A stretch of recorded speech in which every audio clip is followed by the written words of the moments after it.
Hi there everybody and welcome to a new video. Today we're taking a look at another watch from the Bulova brand, and this time it is their Marine Star dive watch. As you can see, it does have a rather unique bezel, and for those of you with a keen eye, you'll probably recognize that it is actually a clone or a homage to a very similar watch from a well-known Swiss brand.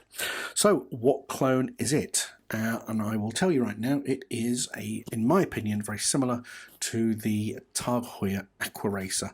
Now, admittedly, this colorway is the 36mm version. You can obviously get much larger versions, but like I say, this one I thought was quite useful because you can see that the dial has a very similar pattern on both the Tag Heuer and the Bulova.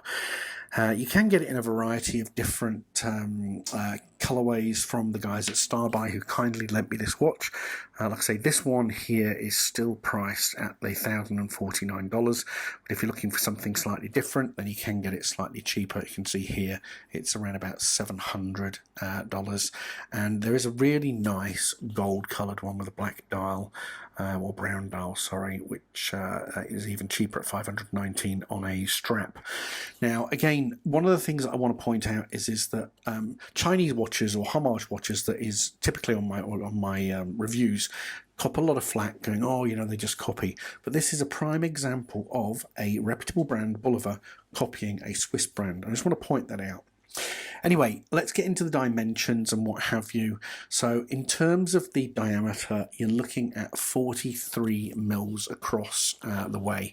So it's not a small watch by any stretch of the imagination. And later on, you'll see the on-the-wrist shots. It is, I suppose, pretty chunky at 12 mils of thickness. You do have 20 mil end links there.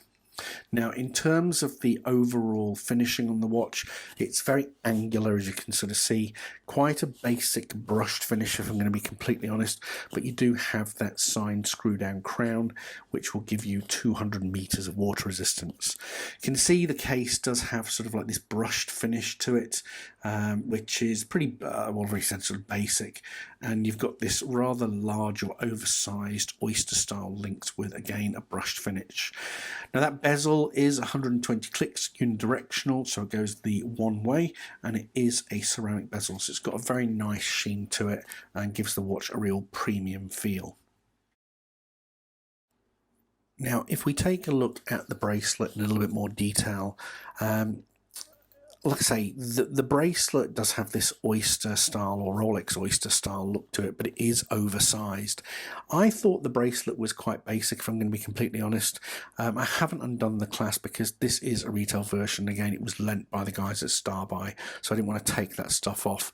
But like I say, there was nothing wrong with it. It was quite well fitted. It was fairly tight in terms of the tolerances. But yeah, it just seemed a little bit, I don't know, maybe because the links were oversized, it just didn't seem quite right. But that's not detracting away from the fact it is a good bracelet. It's got solid end links, a decent clasp, but like I say, it just seemed a little bit oversized, if that makes sense.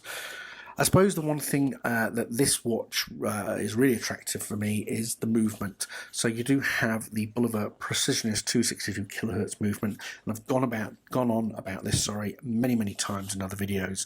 You have an ultra high accuracy quartz movement here with a 16 beats per second movement. So for all intents and purposes, that second hand glides around very similar to what you see on a Grand Seiko spring drive. It's really aesthetically pleasing, and again is ultra high accuracy, reputed to be around about 10 seconds per year accuracy. So very nice, and like I say, for me, the star of the show, quite frankly. You're getting, for this price point of somewhere between $500 to $1,000, depending on what colorway you're going to get, a really good quality watch that gives you that I suppose automatic style movement of the second hand. So yeah, huge fan, and for those of you who've been watching my videos for some time, no surprise that I keep banging on about it. It's the best movement, best quartz movement for the price out there, in my opinion.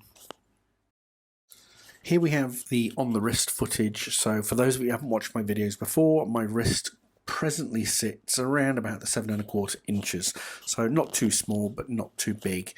You can see 43 mils. Sounds a lot bigger than it actually wears. It's quite surprising. I don't think it looks too bad at all. I think maybe because of that angular bezel sort of takes some of the size away. But very, very comfortable. Like I say, bracelet was good. It didn't really pull any hairs. As you can see on my Wookiee-esque wrist there, there's not been any hairs being pulled. But yeah, really comfortable to wear and didn't seem too heavy.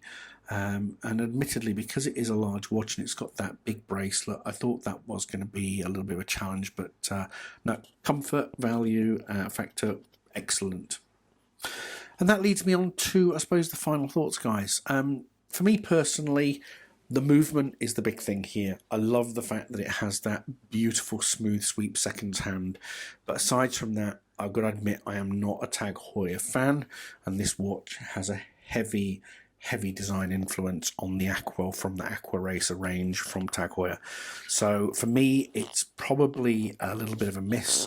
But I do appreciate the fact that it is giving somebody who may like that Aqua Racer look the watch for a substantially less, I suppose, hit on the wallet, so to speak. So it's, yeah, look, not my cup of tea, but the movement definitely makes up for it. Really, really nice watch. But only, I think, if you're a fan of the Tag Heuer style and the Aqua Racer range in particular. Anyway, guys, I hope you enjoyed the video. If you do have any questions, please do feel free to put them in the comment section. And if you haven't already, please do consider a subscribe. All right, guys, take care, and I will see you in a new video soon. Bye.